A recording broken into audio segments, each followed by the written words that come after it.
আসামি হাসানুল হক ইনু, পিতা মৃত AHM কামরুল হক, মাতা মৃত বেগম হাসনা হেনাকে তার বিরুদ্ধে গঠিত 3 নম্বর চার্জে 1 লক্ষ টাকা ক্ষতিপূরণ সহ 10 বছরের সশ্রম কারাদণ্ডে দণ্ডিত করা হলো। 3টা কাউন্টে সাজা দেওয়া হয়েছে 10 বছর করে, তাহলে 3 বছর 30 হয়, কিন্তু না, এইটা সর্বশেষ যা বলা হয়েছে যে আসামির সাজাগুলা কনকারেন্টলি চলবে, তার মানে এই 10 বছরই আসলে সাজা হবে। আসামি হাসানুল হক ইনু, পিতা মৃত AHM কামরুল হক, মাতা মৃত বেগম হাসনা হেনাকে তার বিরুদ্ধে গঠিত 3 নম্বর চার্জে সাক্ষী রাইসুল হক সহ অন্যান্য ভিকটিমদের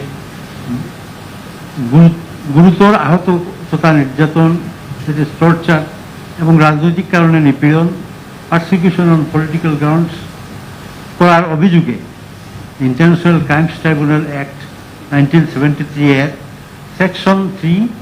subsection 2 clause A clause G, section 4 subsection 1,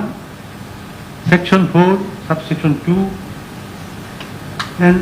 section 20 subsection 2 and 20A দ্বারা মতে 10 বছরের সশ্রম কারাদণ্ড এবং 6 নম্বর চার্জে কনস্পিরেসি, ইনস্টিগেশন এবং কমপ্লিসিটি, এটি দুষ্কর্মে সংযোগ ইন ক্রাইমস এগেনস্ট হিউম্যানিটি এর দায়ে ইন্টারন্যাশনাল ক্রাইমস ট্রাইব্যুনাল অ্যাক্ট 1973 এর section 3 subsection 2 clause A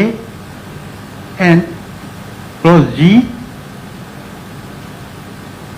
section 4 subsection 1, then section 4 subsection 2, section 20 subsection 2,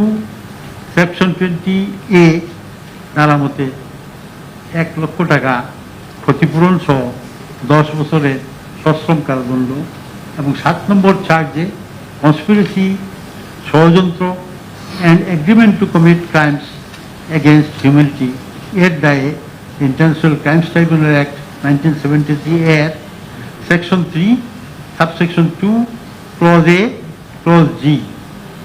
section 4 subsection 1, section 4 subsection 2, section 20 subsection 2, section 20A দ্বারা মতে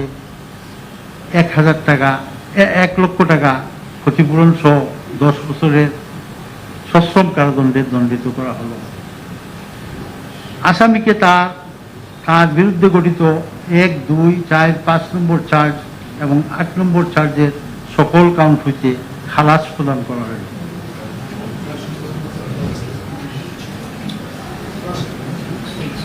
আসামি এর বিরুদ্ধে আরোপিত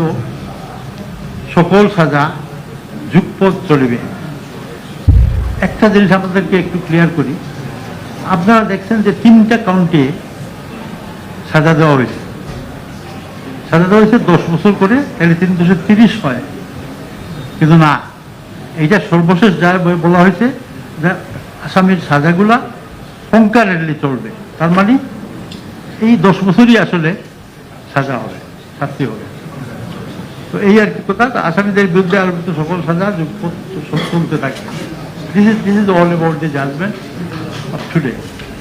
So that's all. Thank you. এই আছে